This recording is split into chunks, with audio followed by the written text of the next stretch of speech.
D'accord? Vu? Bon, 40 sur 3. On va mettre ça. G. Oméga, c'est 1. D'accord? Fois 40 sur 3. Ça, c'est 40 sur 3. D'accord? Ou 40 sur 3. C'est la même chose. Si on prend ça, c'est trop. Les 6 mots après, on met des zéros partout. Fois 4, moins 4 tiers, G. Sur G, 1, oméga c'est 1, L c'est 40 sur 3, d'accord? Plus 4, moins 4 sur 3G. D'accord? Z est égal à 40G sur 3, d'accord? Fois 4 moins 4 sur 3G. Tout ça divisé par 40G. 40, je vois là. 40G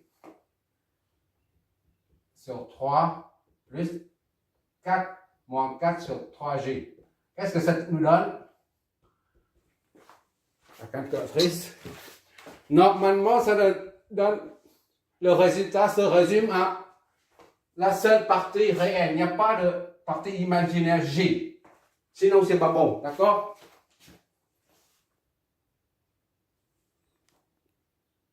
Tu vois là, j'ai saisi l'expression, ça nous donne, hop, voilà, ça donne 40 sur 9, il n'y a pas de J là, d'accord?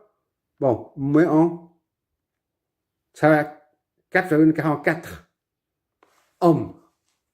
On va mettre tout ça, 40 sur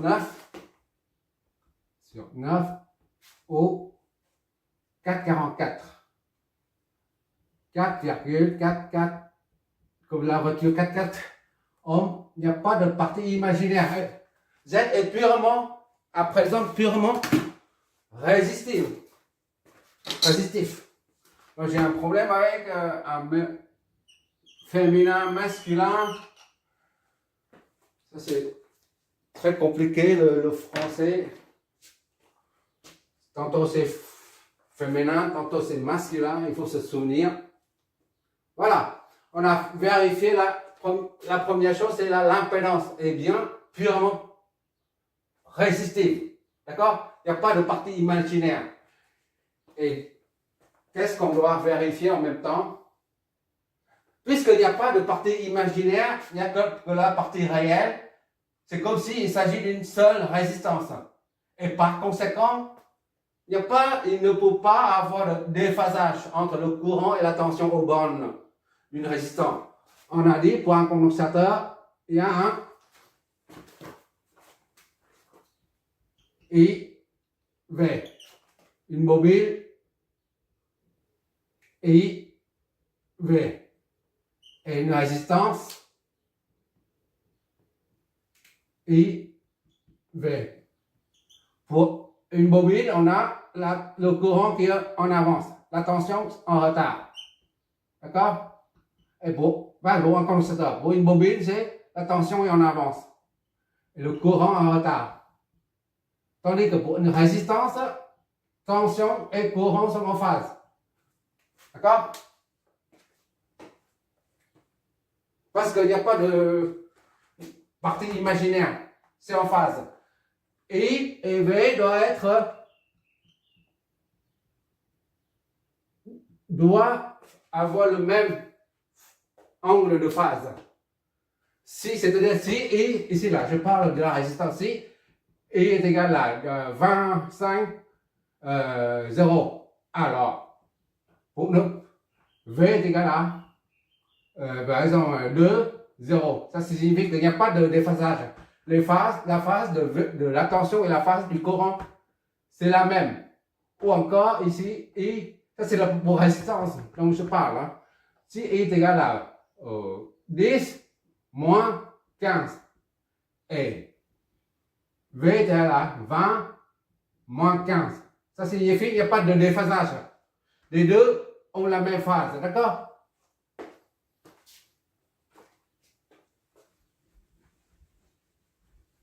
Là, on a une impédance purement résistive. Maintenant, on vérifie si la tension et le courant aux bornes de l'impédance nouvelle, là, si V et I sont en phase. Calculer ça.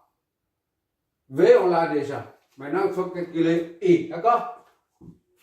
V, Z, I est égal à I. V est égal à ça. Donc, I est égal à V sur Z. V, c'est 30 moins 60 sur Z, c'est 4,444. Ça, c'est comme si 4,444 et 0 degré. C'est la même chose, d'accord? Et donc, V est égal à ça divisé par ça. Tu peux remettre ça, hein? Ça ne change rien. Et ça moins ça, d'accord? 30 divisé par. D'accord? J'ai pas mis l'angle de phase 0, c'est la même chose. Ça donne ça. D'accord? Et maintenant, tu convertis en module de phase. C'est moins 60. 6,75. D'accord? Et moins 60.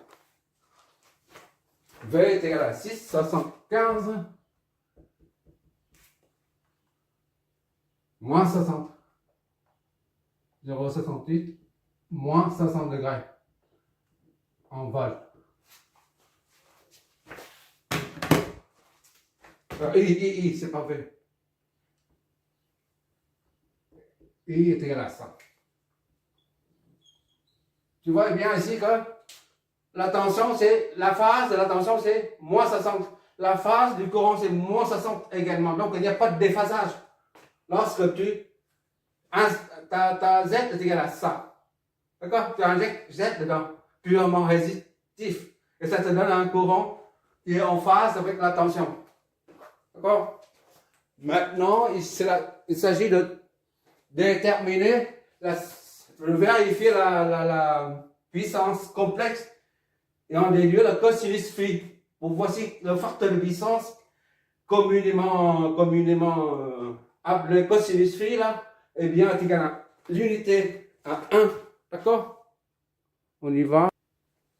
Pour calculer la puissance complexe, on a besoin du courant conjugué, du conjugué du courant. D'accord? Donc, on prend tout de suite ça en conjugué.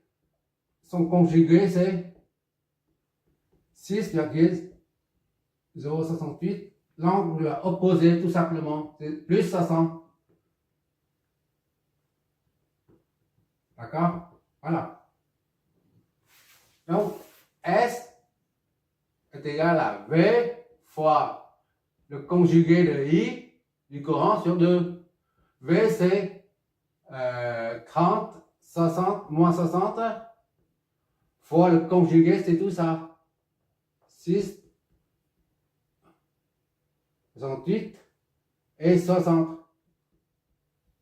D'accord? Divisé par 2. Tu vois ça, multiplier ça par ça. Et on additionne les deux phases. Tu vois bien ça, additionner à ça, ça donne nul. Il n'y a pas de puissance complexe, n'a pas de partie imaginaire. On voit tout de suite. Oh, j'écris quand même. La calculatrice, c'est mieux. Voilà. Regarde, j'ai saisi là. Tu vois? La tension c'est 30, 60, moins 60 fois le courant conjugué.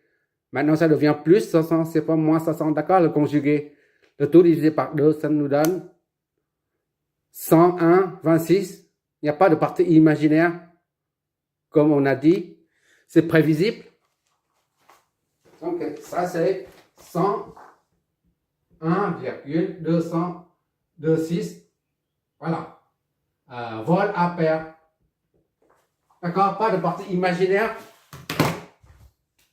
C'est-à-dire, est égal à 101,26,0 vol ampère. Comme en haut là, au lieu d'écrire ça, on peut mettre 0 degré. Ici, au lieu d'écrire ça, on ajoute 0 degré.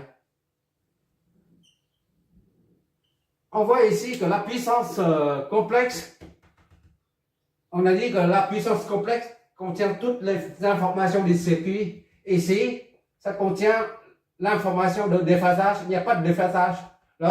Après la mise en place de l'inductance L, de la bobine d'inductance L. D'accord? Et au début, là, on prend ça, c'est-à-dire l'impédance totale. Il est là. Rien qu'avec l'impédance totale, on connaît le cosinus phi. Cosinus phi, ou le facteur de puissance, provient de l'impédance totale du circuit. Les caractéristiques du circuit. Il ne vient pas de la source, ni de la tension, ni du courant. Le cosinus phi, là, ça s'appelle cosinus phi, en fait. Le déphasage du circuit. Ici, là, le déphasage. Ici, là, le déphasage. Lorsqu'il y a un angle, ça signifie qu'il y a un déphasage. Mais le déphasage tire son origine de l'impédance du circuit, l'impédance totale du circuit. Là. Au début, ça fait cosinus phi V moins phi I. D'accord? C'est ce qu'on appelle le cosinus phi. Là. Cosinus phi. C'est ce que tu vois sur le compteur électrique à la maison, cosinus phi. Eh bien, si on ne met pas ça en place, on a le cosinus phi qui est égal à moins 18,449. C'est ça, hein? Ah.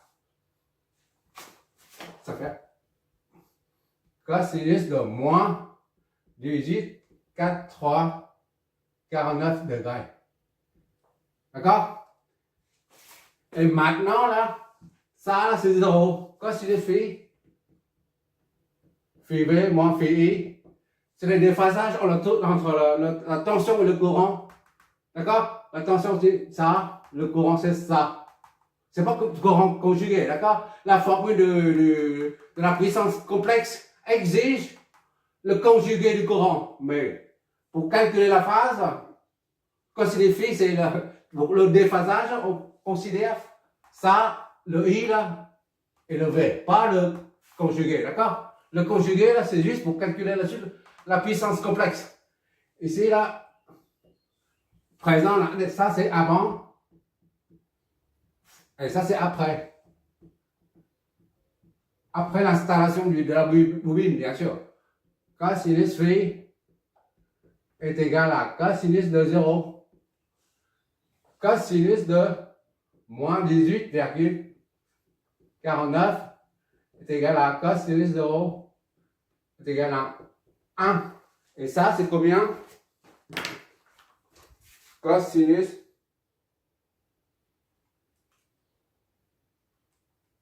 de moins 18,4349.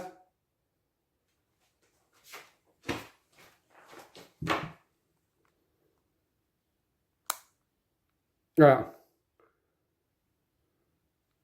0,94. D'accord? 0,94. 86. Voilà. On a réussi à ramener le facteur de puissance de 0,94 à l'unité. D'accord? Cosinus phi est égal à 1. Faire une compensation pour supprimer le déphasage. Il n'y a plus de déphasage là. Il n'y a plus de déphasage là. Afin que V et I soient en phase. V moins 60, I moins 60 c'est en phase. C'est-à-dire cosinus phi est égal à 1. 1, c'est bien égal à 1. D'accord?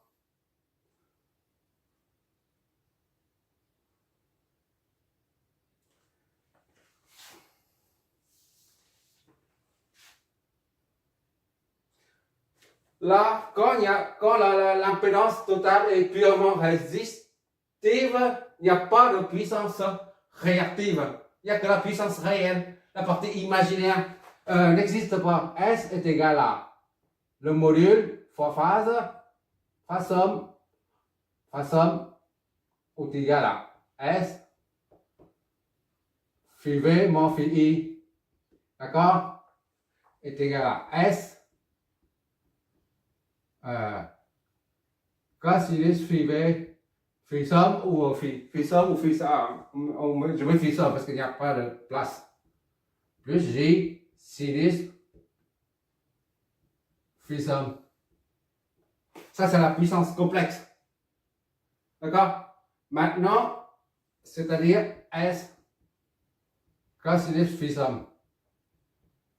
Et plus S J sinus phi somme. Tu vois ici qu'il n'y a pas de cette partie-là. Cette partie est nulle. Il n'y a pas de J là. Il n'y a que la partie réelle. C'est le J, la partie imaginaire, le J, l'opérateur J, on dit l'opérateur J qui génère une phase. Ici, il n'y a pas de phase. Ça signifie qu'il n'y a pas de J là. Il n'y a que la partie réelle qu'on a trouvée ici là qui correspond à 101,26. D'accord? Puisqu'il n'y a pas de J, il n'y a pas de phase.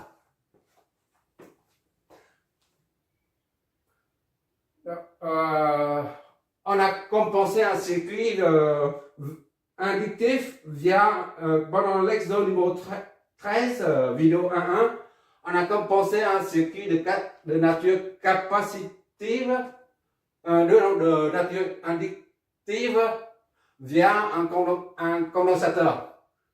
Mais à présent, là, depuis tout à l'heure, on a compensé un circuit de nature capacitive, négatif, là, via une inductance, d'accord? Mais c'est très rare d'avoir à compenser un circuit de nature capacitive. C'est très rare qu'on voit ça. Mais pourquoi? On compense en général dans une usine. Dans une usine, il y a beaucoup de moteurs dedans. En général, il y a des moteurs encore, des éclairages, et quoi? Le chauffage, le moteur, ainsi de suite. Il y a beaucoup de choses. Et en général, une installation est de nature inductive. C'est la raison pour laquelle, c'est-à-dire phi, c'est positif. Et pour annuler phi, on vient installer un condensateur. D'accord? Aux bornes. C'est rare de voir une installation où l'angle de phase de l'impédance totale de l'installation est négatif comme ici. Et pourquoi je fais cet exercice? Tout simplement parce que je fais quand même cet exercice parce que il y en a qui disent on n'a jamais affaire à ce genre de compensation, compensé par une inductance. Mais pourquoi je fais ça? Parce qu'en triphasé, je te prépare au compensateur en triphasé. En triphasé, eh ben, ça n'existe plus le cosinus phi. Notre fameux cosinus phi, là, ça c'est en monophasé. D'accord? Mais en triphasé, ah ben, ça ne fonctionne plus, ça ne marche plus. Tu ne peux pas utiliser le cosinus phi. Tu ne peux pas appliquer le cosinus phi, le facteur de puissance, en monophasé ou triphasé, ou un système, au réseau triphasé. Par exemple, tu as une charge ici. D'accord? Tu as une autre charge ici. Tu as une autre charge qui est comme ça. Voilà. Par exemple, en triangle, disons. Câblé en triangle. Câblé en triangle. Ou en étoile. Allez, en étoile. Voilà.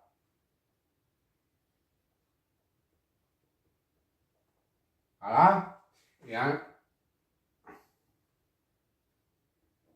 une autre charge qui est câblée en étoile. en triangle. Voilà.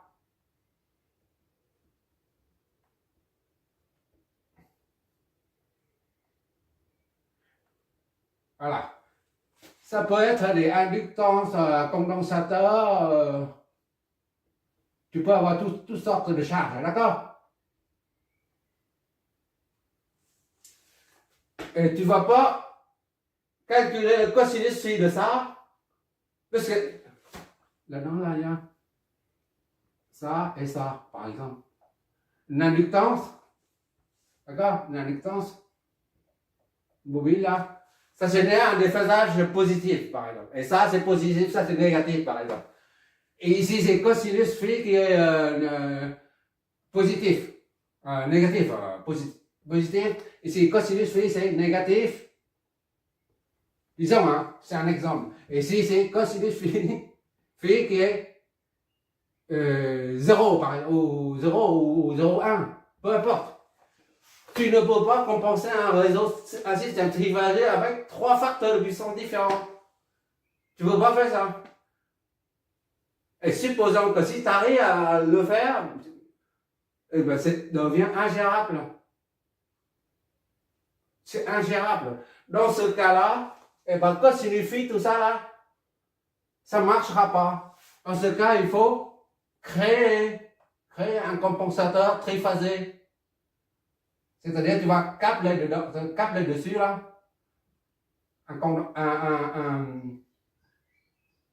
voilà. Je prends un truc en étoile, mais on peut éventuellement, voilà, par exemple.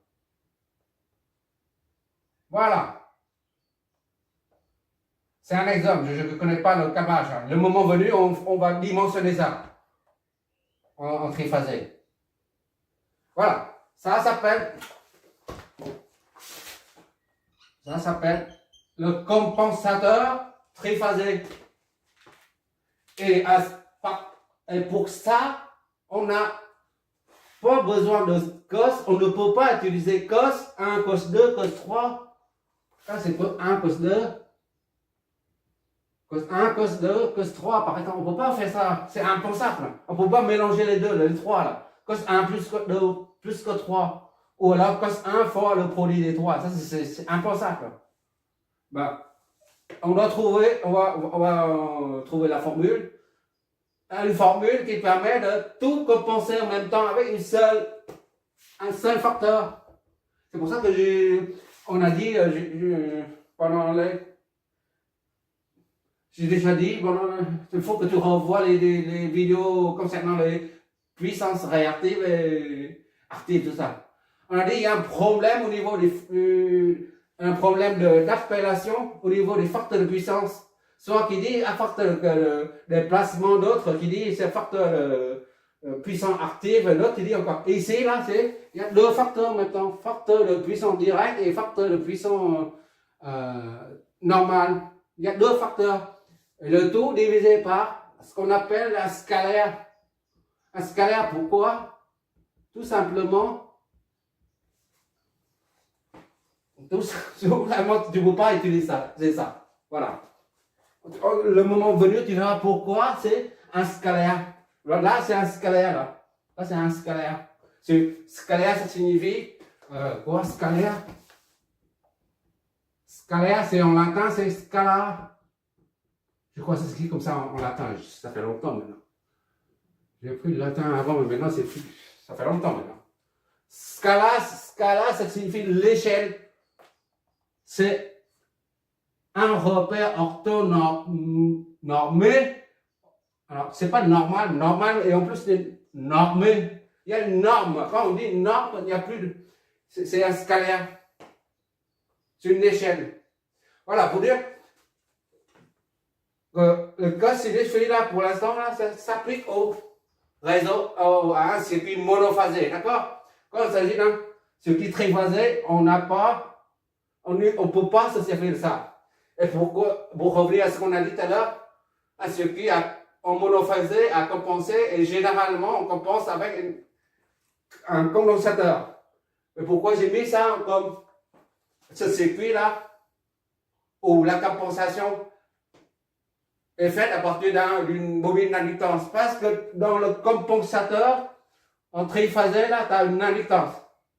Soit une inductance et deux condensateurs. Soit deux condensateurs, soit deux bobines et un seul condensateur. C'est comme ça. On va développer la formule.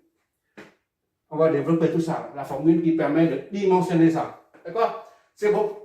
Puisque dans le compensateur, il y a la bobine. C'est pour ça que j'ai anticipé les exercices. J'ai mis ce problème-là. Peut-être tu trouves ça d'une part, hein, même. Je ne sais pas si tu trouves ça quelque part, mais c'est rare d'avoir une installation où le cos sur l'effet est négatif. Un négatif, c'est très rare. D'accord? Là, j'ai créé ce circuit pour que tu vois qu'il y a un déphasage négatif et ça nous oblige d'utiliser une bobine d'inductance pour te préparer un peu au compensateur triphasé. Voilà. Il y a d'autres, les transformateurs de mise à la masse, tout ça, on verra ça le moment venu. Tu regarderas le résultat de tout ça, notamment la Z, l'impédance finale, c'est purement résistif. Et quoi d'autre? La valeur de l'inductance à mettre en place, d'accord? Et à la fin, il n'y a pas de puissance réactive. Au début, il y a la puissance réactive, parce que, tu vois là, 101, 25, moins 33. Ici, il n'y a que ça, 101. Il n'y a pas de moins quelque chose J. Tu vois là? Au début, avant l'installation de la bobine, tu as un angle et après, tu n'as plus d'angle. Tu regarderas tout ça sur j'ai fait des simulations. Qu'est-ce qu'on va faire après? On verra ça. Merci d'avoir regardé.